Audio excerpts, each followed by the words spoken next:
Good morning, good afternoon, good evening. My name is Chad Agacion, and today on my podcast I will be talking about my California story in the context of racialization, critical race theory, and immigration, and how all of those things have affected me in my perspective.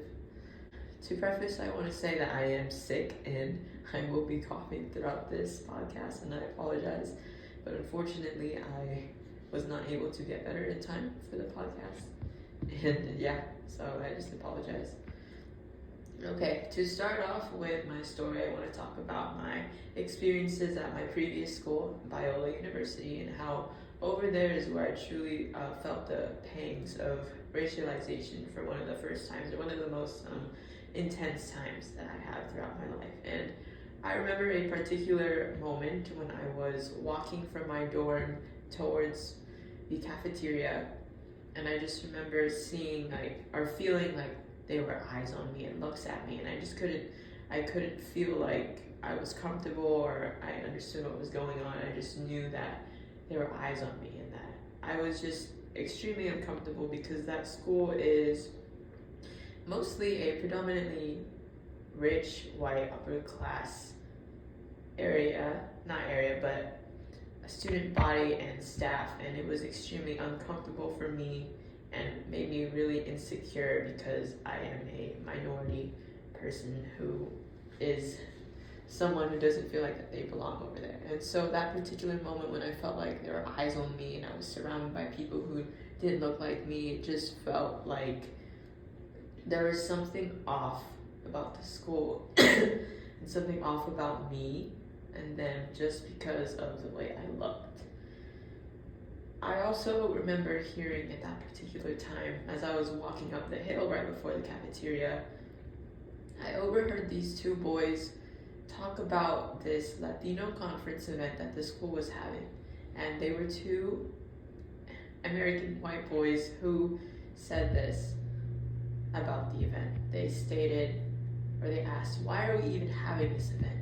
This school is for white people, and they don't belong here. And from then on, I knew that what the problem was from that school. It was race. It was this idea that race separated and elevated certain people, which caused people like people like me who are minorities to feel inferior and feeling like we are outsiders to this school. And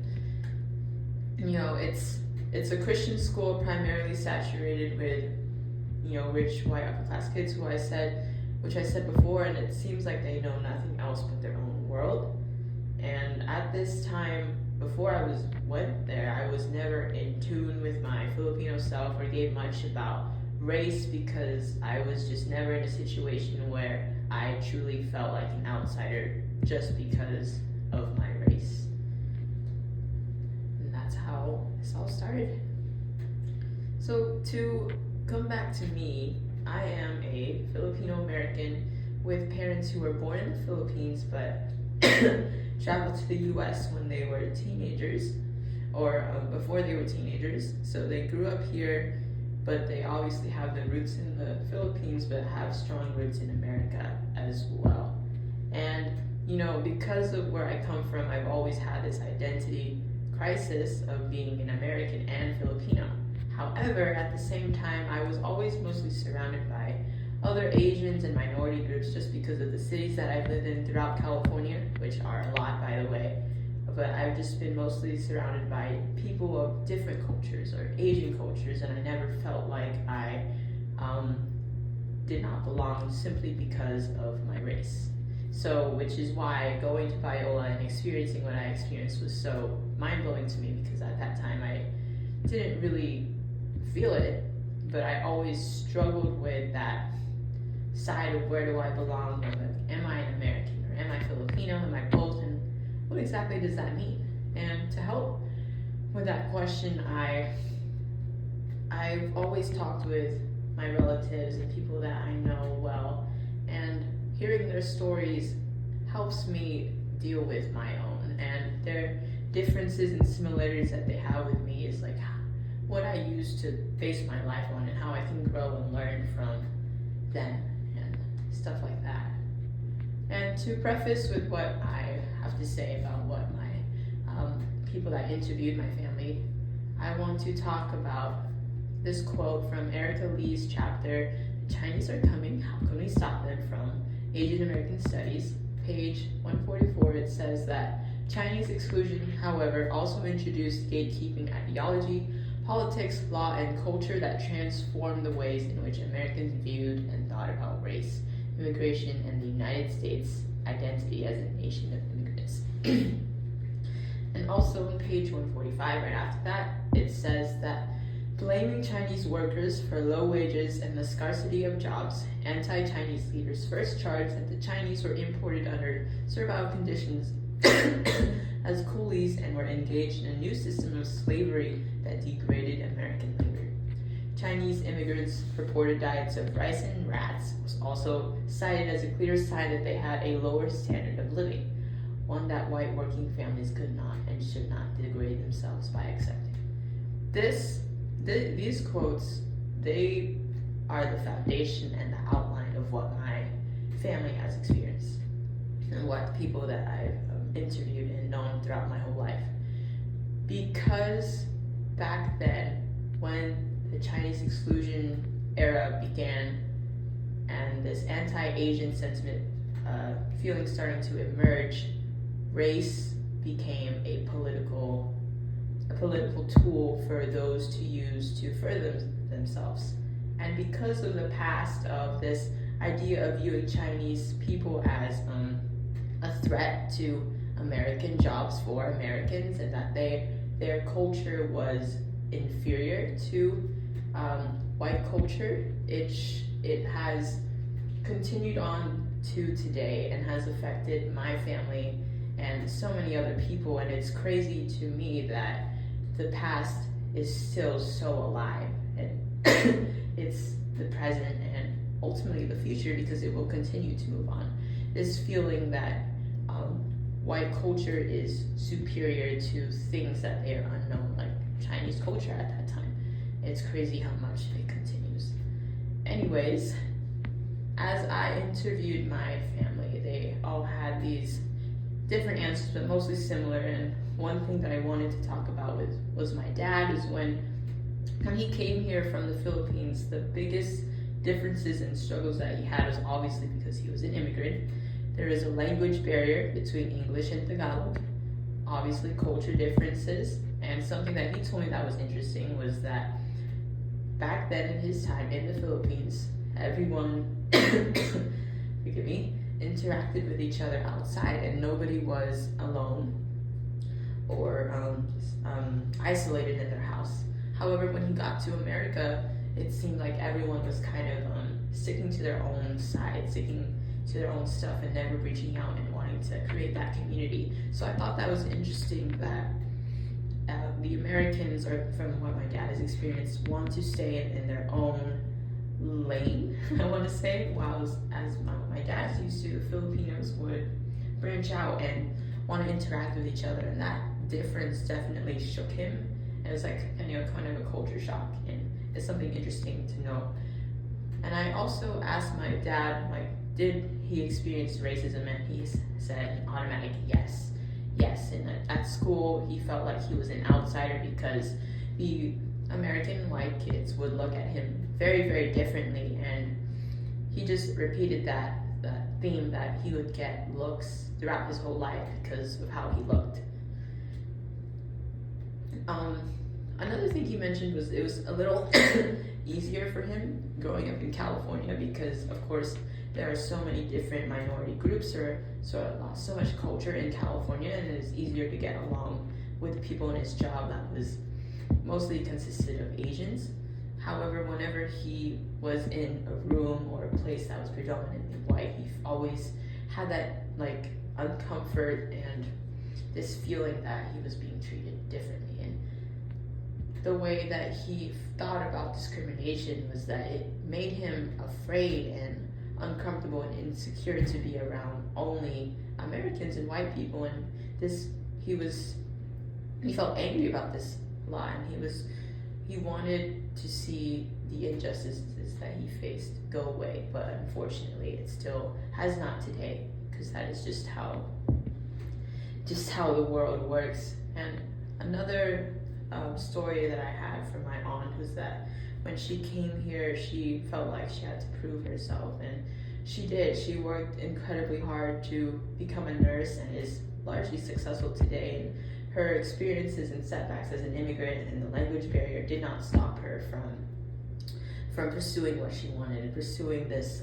career that she has. And she is still very heavily rooted in her culture, but she knows how to deal with people who feel like they are superior to her, because she knows in her mind that she is smart and strong and her culture is beautiful, and that there's nothing that any person of any other culture can say that will change that. And to me, that was an incredible story to hear, especially from her. So going back to me and how I can process their stories into like my own is like thinking about the mestiza culture from Gloria Anzaldúa's Frontera Borderlands to New Mestiza.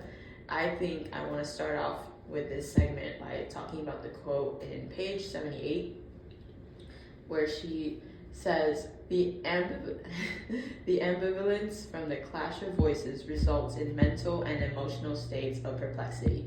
Internal strife results in insecurity and indecisiveness. The mestiza's dual or multiple personality is plagued by psychic restlessness. And to me, that's like a perfect way to describe having this dual identity of being Filipino and American, because there's always this conflict, this tension within me that is pulling me to one side and pulling me to another, and it's caused so much like insecurity and uncertainty about like who I am and what exactly is my roots and where do I come from. And it's crazy to me that this quote like highlights it so well, but as I go back to my own experiences and my parents, and it's not about letting other people tell you who you are or letting other people make you feel like you don't belong. It's about knowing yourself, about who you are, without anyone else's input. You know, my aunt believed her culture was beautiful despite getting looks, despite having people talk condescendingly to her. She knew automatically who she was and where she came from and what that meant for her. And for me, as a Filipino American, like, I have so many more parts of me that I can relate to so many different kinds of people, and that is power. That is power because I have stories from my Filipino side and stories from my American side where I can combine that into a way and mesh them together in a way that creates something completely new where I can relate to a wide variety of people.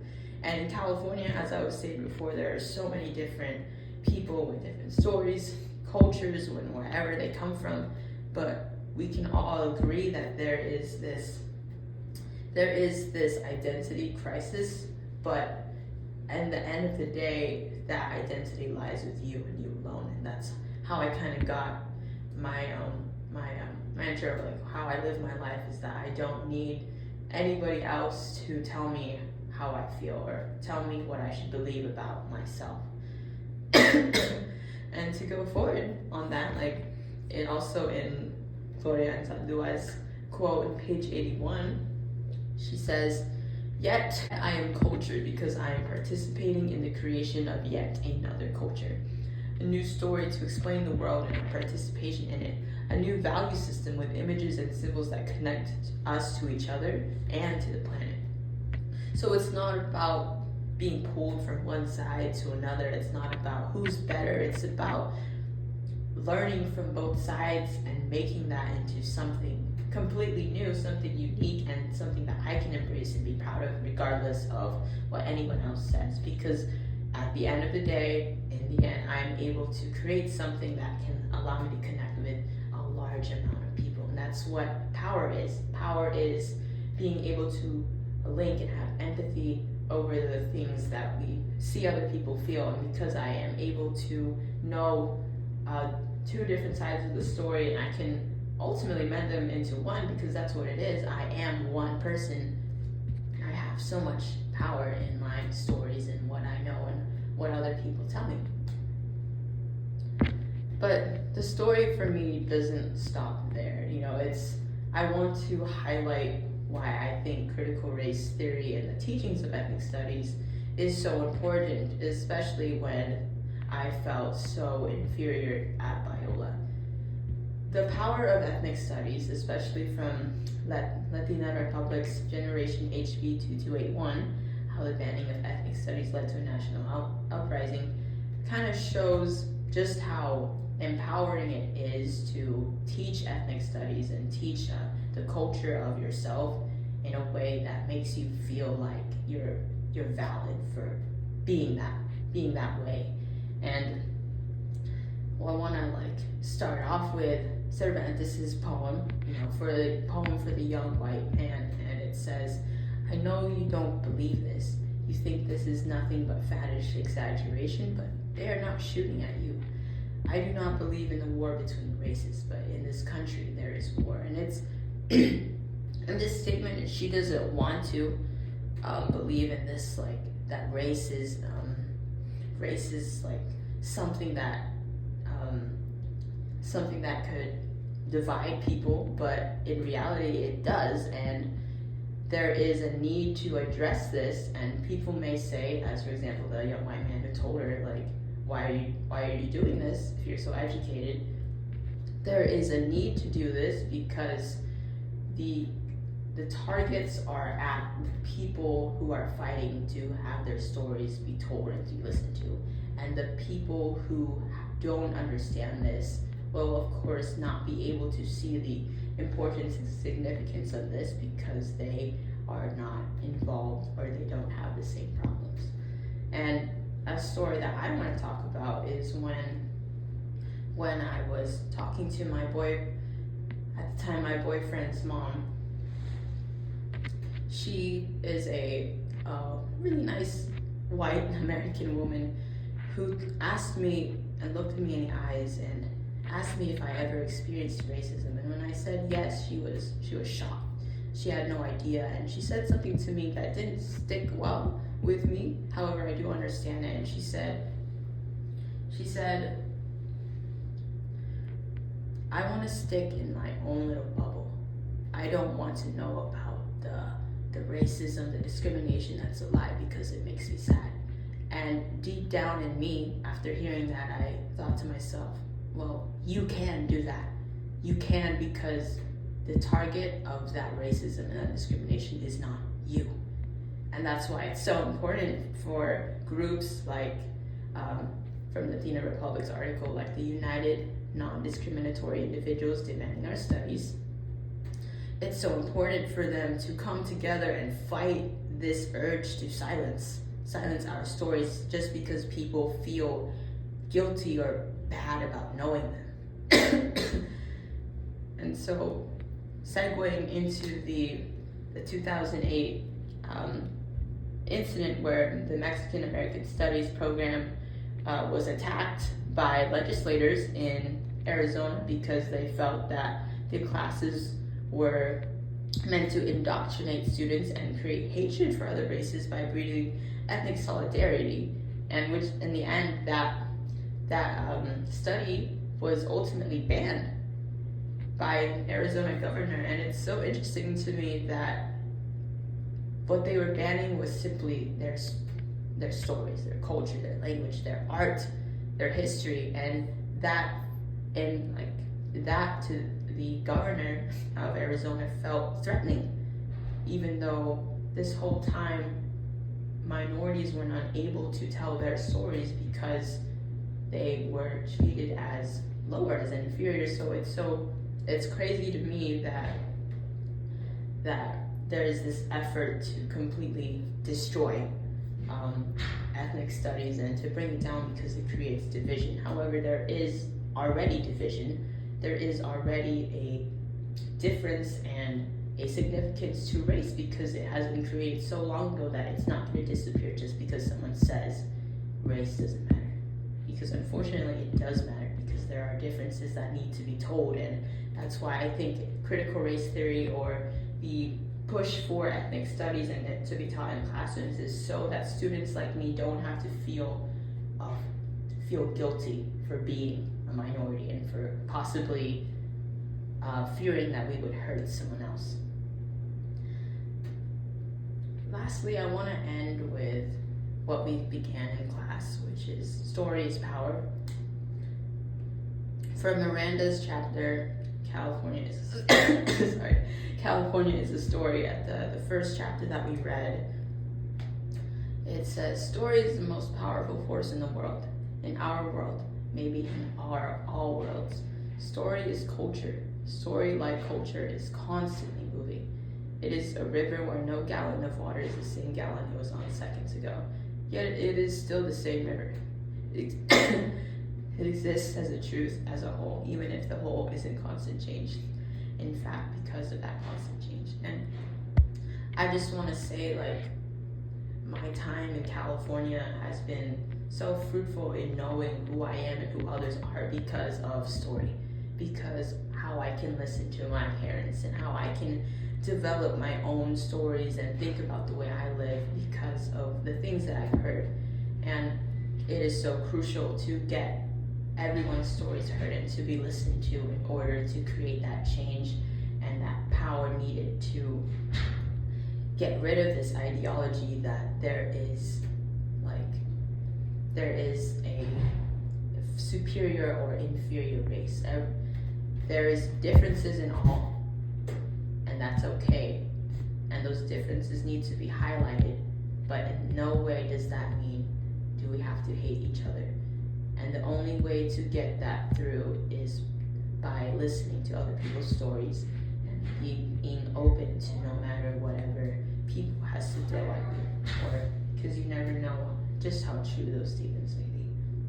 My California story is all about breaking through those division and knowing who you are without having to rely on anyone else. Thank you.